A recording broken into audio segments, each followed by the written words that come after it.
प्रेम से बोले श्री लक्ष्मी नारायण भगवान की जय। श्री विष्णु भगवान की जय। प्रिय दर्शकों, आज मैं आपके लिए एकादशी का व्रत महात्म लेकर आया हूं। कृपया ध्यान से सुने।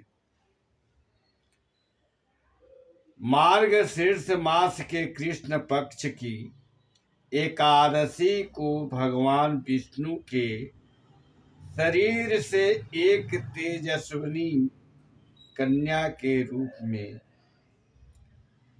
महादेवी एकादशी का प्रादुर्भाव हुआ था। यही कारण है कि मार्गशीर्ष मास के कृष्ण पक्ष की इस एकादशी को उत्पन्ना एकादशी कहा जाता है। आज के दिन भगवान विष्णु के 16 कला निधान पूर्ण अवतार भगवान कृष्ण की पूजा की जाती है। भगवान कृष्ण की पूजा में नैवेद्य के रूप में केवल फल ही अर्पित किए जाते हैं। फलाहार में भी आप फलों का ही भोजन करें। कुटू अथवा मावे की मिठाइयों का प्रयोग न करें। नैमिषारण्य तीर्थ में पुराण कथाओं को सुनने और धर्म के मर्म को जानने के इच्छुक 88,000 ऋषियों ने मुनियों से सूत जी ने कहा, हे ऋषियों, द्वापर युग में धर्मराज युधिष्ठिर ने भगवान श्री कृष्ण ने पूछा कि हे प्रभु, कृपया करके एकादशी के व्रतों की विधि, उनके महत्व तथा उनसे प्राप्त होने वाले फलों के बारे में विस्तार पूर्वक कुछ बताइए।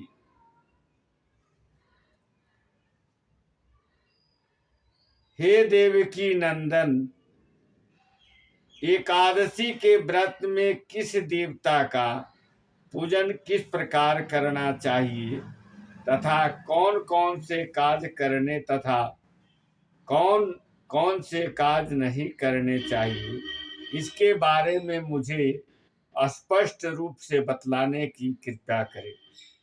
इससे हमारा और भविष्य में आगे आने वाली पीढ़ियों का कल्याण होगा। अतः आप इस बारे में हमें पूर्ण जानकारियां देने की कृपा करें। युधिष्ठिर के इन प्रश्नों को सुनकर मंद मंद मुस्कुराते हुए भगवान श्री कृष्ण ने कहा, हे युधिष्ठिर, तुम्हारा प्रश्न अत्यंत उत्तम और लोकोपकारी है। अतः ध्यान से मेरी बातों को सुनो। शास्त्रों के अनुसार हेमंत ऋतु में मार्गशीर्ष अर्थात अगहन मास के शुक्ल पक्ष की एकादशी अर्थात 11 तिथि को एकादशी का जन्म हुआ था। यही कारण है कि इस उत्पन्ना एकादशी से ही प्रारंभ किया जाना चाहिए। एकादशी का व्रत महान कल्याणकारी देवी एकादशी बतलाता हूँ, उसे ध्यान पूर्वक सुनो और फिर प्रत्येक एकादशी के व्रत में इस विधान का पालन करें। भगवान श्री कृष्ण आगे बोले, हे कुंती पुत्र, एकादशियों के व्रत में अन्न खाने की पूरी तरह निषेध है। अतः दशमी को संध्या भोजन करने के बाद मुख और दांतों को दातुन आदि से भली प्रकार साफ कर ले, जिससे दांतों में किसी प्रकार का अन्न फंसा न रह जाए। रात्रि में कुछ भी खाना पीना नहीं चाहिए और अधिक बोलना तथा स्त्री प्रसंग भी वर्जित है। एकादशी को प्रातः काल 4 बजे उठकर सर्वप्रथम व्रत का संकल्प करें। संकल्प वाक्य इस प्रकार है: अमुक संवत्सरे संवत का नाम ले, मार्गशीर्ष मासे कृष्ण पक्षे पुण्यदायिनी एकादशी तिथौ अमुख वारवासरे, जो बार हो अमुख गोत्र उत्पन्ने, जो गोत्र हो उसका नाम ले।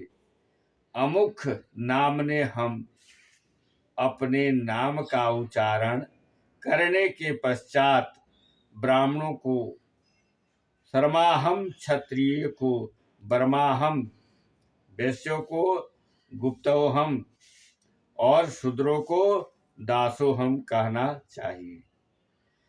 संकल्प जन्मांतर जित पापनी तेषां सर्वनार्थ एकादशी व्रत महम करिष्ये। इसके पश्चात शौच आदि से निर्भीत होकर नदी, तालाब, बावड़ी अथवा कुएं पर जाकर इस मंत्र का अस्थमन करते हुए अपने शरीर पर मिट्टी अथवा राख लगवाए। तत्पश्चात व्रत करने वाला नित्य क्रिया से निर्वृत्त होकर स्नान करे। यह एकादशी का पवित्र व्रत चोर, पाखंडी, पर नारी, गामी, निंदक, मिथ्याभाषी और किसी भी पाप करने वाले पुरुष एवं स्त्री को नहीं करना चाहिए और न ही एकादशी व्रत करने वालों को ऊपर बताए दुर्गुणों वाले व्यक्तियों से बात करनी चाहिए। यदि भूल से ऐसे लोगों से वार्तालाप हो भी जाए तो प्रायश्चित के रूप में भगवान सूर्य देव के दर्शन करने से पाप दूर हो जाता है। स्नानोपरांत धूप, दीप, नैवेद्य आदि 16 वस्तुओं से श्री विष्णु भगवान का पूजन करे और रात्रि को दीपदान करे। यह श्रेष्ठ कर्म सच्चे हृदय से भक्ति तथा श्रद्धा से युक्त होकर करना चाहिए। रात्रि में सोना तथा स्त्री प्रसंग करना वर्जित है।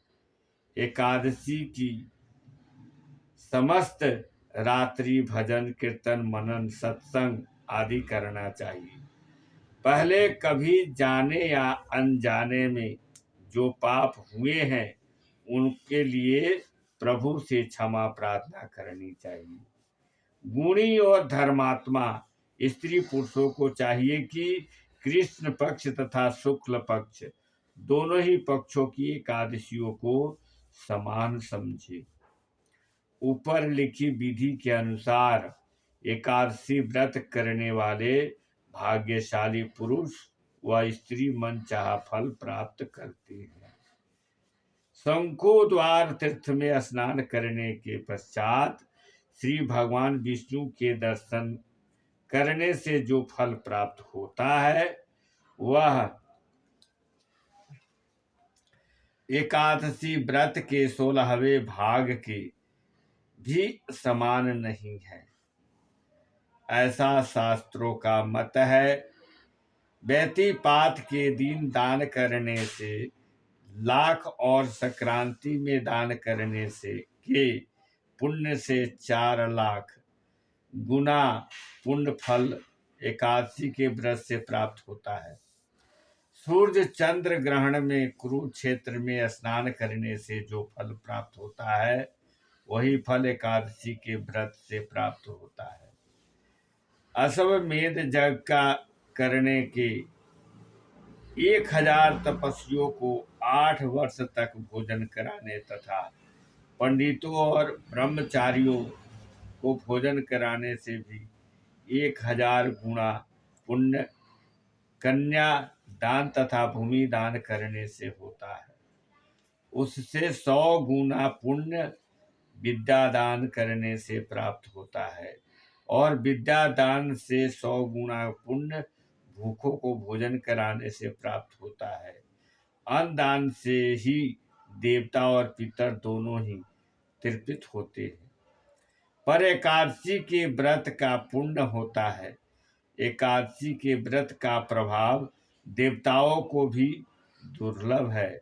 रात्रि को जो प्राणी भोजन करते हैं उन्हें एकादशी व्रत का आधा फल प्राप्त होता है तथा दिन में एक बार भोजन करने वाले को उसका भी आधा फल प्राप्त होता है। परंतु निर्जल व्रत रखने वालों को जो पुण्य फल प्राप्त होता है उसका वर्णन करने में देवता भी असमर्थ है। श्री भगवान श्री कृष्ण के मुख से यह सब बातें सुनकर धर्मराज युधिष्ठिर हाथ जोड़कर बोले, हे भगवान, आप हजारों जग तथा लाखों गौ दान से भी एकादशी के व्रत का महात्म बड़ा बताते हैं। सो प्रभु अब यह भी बताने की कृपा कीजिए कि यह तिथि सब तिथियों से उत्तम क्यों मानी जाती है। इसको जानने की मेरी बड़ी अभिलाषा है। युधिष्ठिर की बात सुनकर श्री भगवान कृष्ण बोले, हे युधिष्ठिर, सतयुग में मूर नामक एक भयंकर दैत्य था। वह बड़ा बलशाली और भयानक था। उस भयानक और प्रचंड शक्तिशाली दैत्य ने इंद्र आदि, आदित्य, वसु, वायु, अग्नि आदि समस्त देवताओं को पराजित करके स्वर्ग से भगा दिया।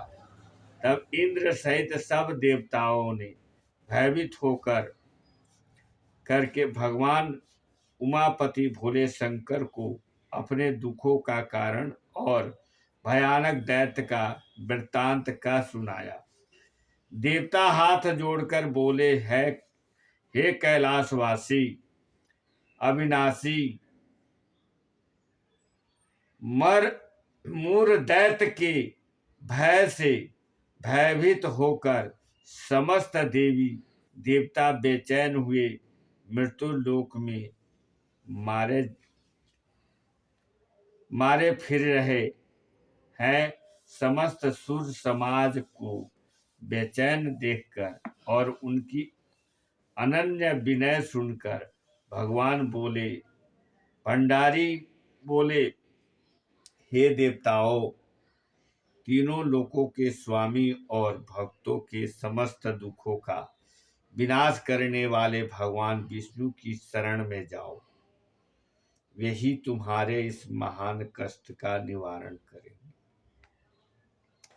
भगवान शिव जी की यह बात सुनकर इंद्र आदि समस्त देवता एकत्रित होकर क्षीर सागर, जहाँ शेषनाग की सेजिया पर भगवान कमलापति शयन कर रहे थे, जा पहुँचे। वहां पहुंचकर भगवान विष्णु को सोते हुए देखकर सभी देवता हाथ जोड़कर और नतमस्तक होकर स्तुति और विनती करने लगे। देवताओं ने कहा,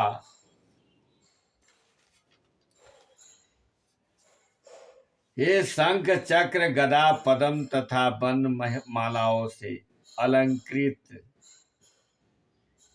देवादिदेव, हे देवताओं द्वारा स्तुति करने योग्य आपको कोटान कोटि प्रणाम है।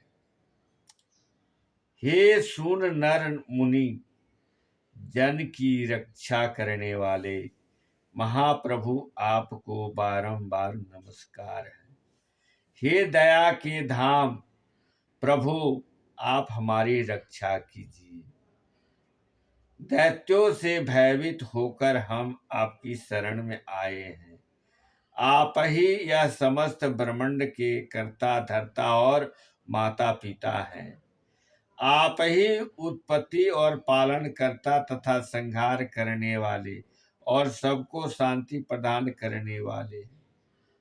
आकाश और पाताल भी आप ही हैं। आप ही हम सबके पितामह। सूर्य चंद्र अग्नि वायु ब्रह्मा हव्य कव्य मंत्र तंत्र यज्ञपान मान जग कर्म कर्ता और भोक्ता भी आप ही हैं। आप सर्वव्यापक हैं। आपके अतिरिक्त चर अचर कुछ भी नहीं है। हे महाप्रभु, दैत्य मूर ने हमें पराजित करके स्वर्ग से भगा दिया। हम सब देवता इधर उधर मारे मारे फिर रहे हैं। सो हे मधुसूदन, आप उन दैत्यों से हम सबकी रक्षा कीजिए, रक्षा कीजिए, रक्षा कीजिए। देवताओं की यह विनती सुनकर भगवान कमलापति बोले, हे सूर्य, ऐसा मायावी दैत्य कौन है? उसमें ऐसा कितना बल है? वह किसके आश्रय है?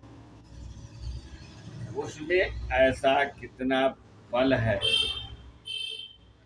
रहता है? यह सब मुझको कहो।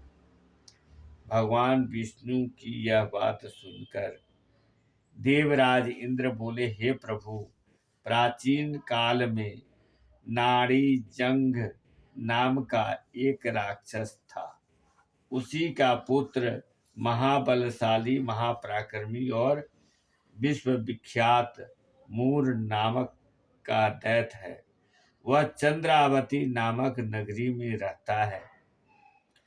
उस महा असुर ने समस्त देवताओं को स्वर्ग से निकाल करके अपना अधिकार कर लिया है। वह स्वयं इंद्र अग्नि वरुण कुबेर यम वायु इस चंद्रमा नक्षत्र आदि सबके स्थान पर अपना आधिपत्य जमाकर और स्वयं सूर्य बनकर प्रकाश करता है। हे असुर निकंदन, उस दैत्य का संहार करके हम सब देवताओं की रक्षा कीजिए। हम सब आपकी शरण में हैं।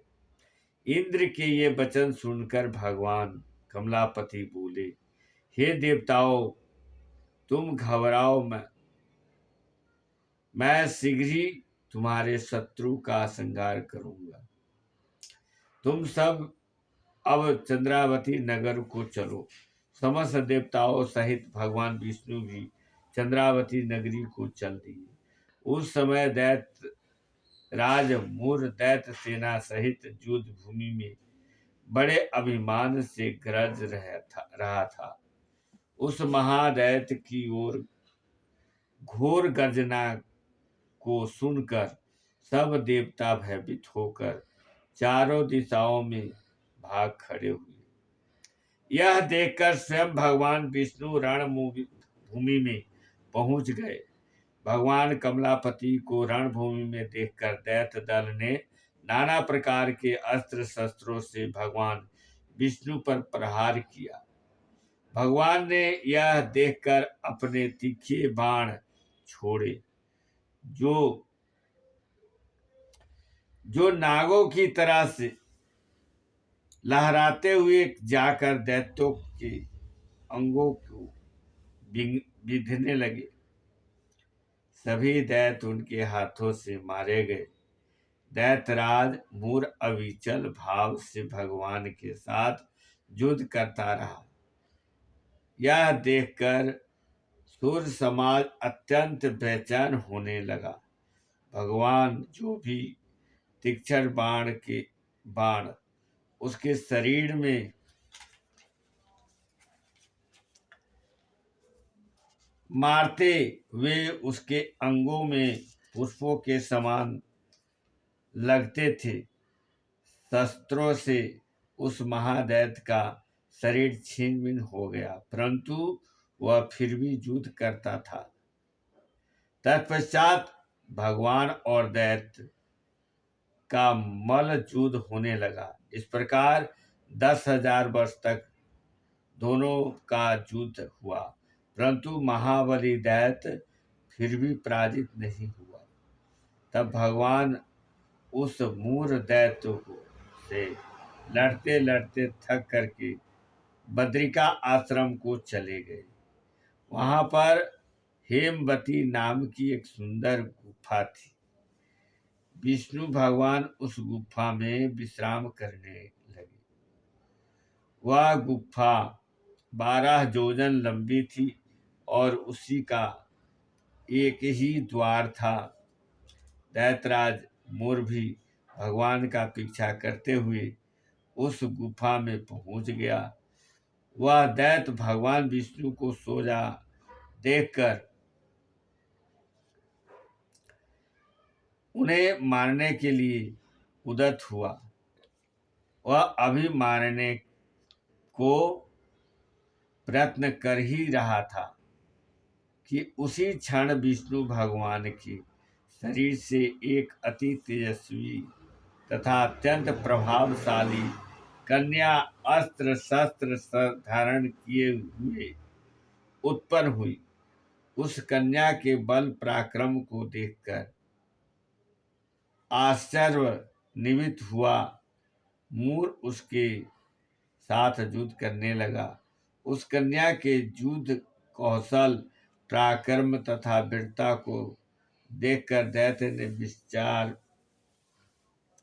विचार किया कि इस कन्या को इतना भयानक युद्ध करना किसने सिखाया है। यह तो बड़ा भयंकर युद्ध करती है। वह अभी विचार कर ही रहा था कि उस प्रभावशाली देवी ने एक ऐसा बाण मारा कि दैत्यराज का रथ टूटकर चूर चूर हो गया। देवी ने उसके अस्त्र शस्त्रों का काट कर टुकड़े टुकड़े कर दिए।